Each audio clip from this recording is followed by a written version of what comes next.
Man, poetry sucks. Most people hate poetry. And even though I write poetry sometimes myself, I've published books of it and want to love it, almost all the poetry I read just seems like absolute shit excuses for art. I wouldn't even call it word art or poetry. I would just call it shit. So, why is it that most people, including me, hate poetry? Number one, it doesn't make sense, and that is intellectually frustrating. Two, the poetry that used to be good, the classics, are now obsolete, irrelevant, use English that is no longer the way we use English, and so it is unintelligible, and thus it's basically unreadable. Number three, it's usually extremely boring, excruciatingly so, literally hard to get through, especially if you're reading it, but just listening to it can be just excruciatingly boring. Number four, poetry seems to usually be written by people we really don't care about the thoughts and art of, such as feminists writing poems about toxic masculinity and fragile masculinity and other bullshit terms that, the poetry they write about is trash. Or crazy people writing about their crazy feelings we can't relate to, such as teenagers writing about their teen angst in a very immature manner, or adults who are doing the same exact thing as the teenagers, even though they're clearly adults, but their poetry is immature shit. It is just a bunch of whiny bullshit. And this is what you will find from a lot of the poetry posted by females online. A lot of it is just whiny teenage style bullshit. And also from men, too. There's, of course, very feminine, liberal men who are doing the same exact thing. Or five, again, a once good poem can actually become obsolete and unrelatable, as now a lot of once good poetry is being exploited by media companies on social media for profit. And they're basically obliterating its artistic integrity in trying to monetize it. All right, you got these YouTube channels who hire a super old guy to do a voiceover and read the poem extremely slowly in their most gravelly old person voice. Literally so slow that the sentences become impossible to follow. And then they'll put some slow piano in the background, play it too loud, and again, too slowly. It's not even a song, it's just like random notes. And then they'll display some generic black and white photography that doesn't even have to do with the poem. And they pay for this to get promoted so that when you search poetry, this is what most of the videos that come up on YouTube will be from. And it's shit. It's basically diluting the classic art form of poetry. And it's something that could only be seen as artistic and appreciated by like dying old ladies, or people who have intellectual impairments or are just brain dead, right?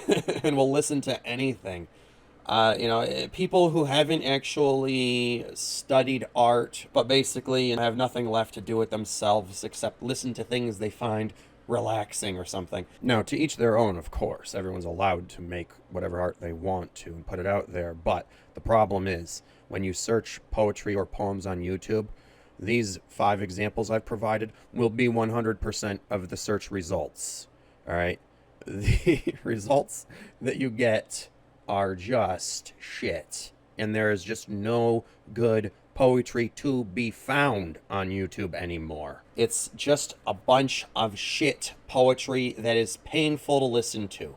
In short, it doesn't come off as art or even wit. All it comes off as is narcissistic bullshit, because that's what it is. Essentially, the art form of poetry has lost its artistic integrity. It is hardly an art form anymore. It's basically a broken art form. Almost a dead art. Not yet, but if it continues the way it's going, in our lifetime we may see poetry die.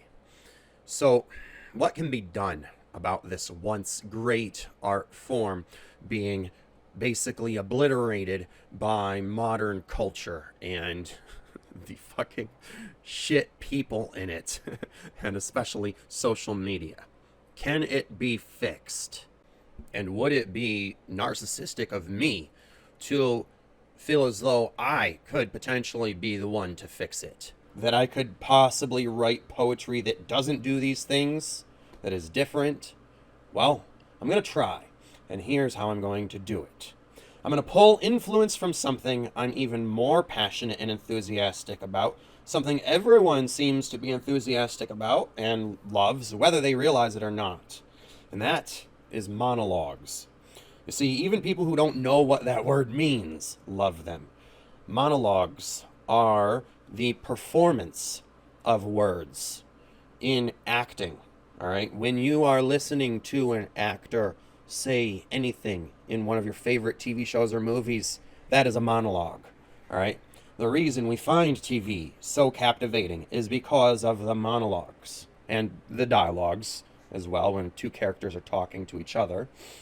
And the reason that monologues and dialogues are so captivating is because of the way they can hook us emotionally when they are well written and performed. So why are performing monologues so different and so much better than poetry? Well, one, they are more often shorter, often much shorter. Two, they explicitly express emotions or ideas that we can readily feel or understand. It's not cryptic. Three, they are usually direct and to the point. We get it without needing to study it. All right, we don't need to read books on it or take classes on it to understand it. We can just watch the TV show or the movie and fucking understand what the characters are saying. Again, usually, most of the time. Four, they are performed using the art of acting to convey emotion and ideas profoundly. And we can all agree, I think, that when an actor is acting well, when they are performing their art well, they can very profoundly convey emotion and ideas and cause us to feel them very strongly and deeply. It can cause you to feel things you wouldn't normally feel. And poetry simply doesn't have that impact, usually. And then five, monologues are entertaining rather than a chore to listen to. And so, using these principles, I will attempt to use the performative art of acting to bring you a new art of poetry that isn't terrible and difficult to listen to. All right, that you will actually be entertained by, that will actually cause you to think and feel. Now, will I succeed? I don't know. All right, I'm not a narcissist who is sure that everything I do is perfect. Everything I'm going to do is going to be perfect. You know, that the next shit I take is going to be a golden egg. Okay, but I am going to try. Whether or not I will succeed is going to have to be up to you. You are going to have to be the judge.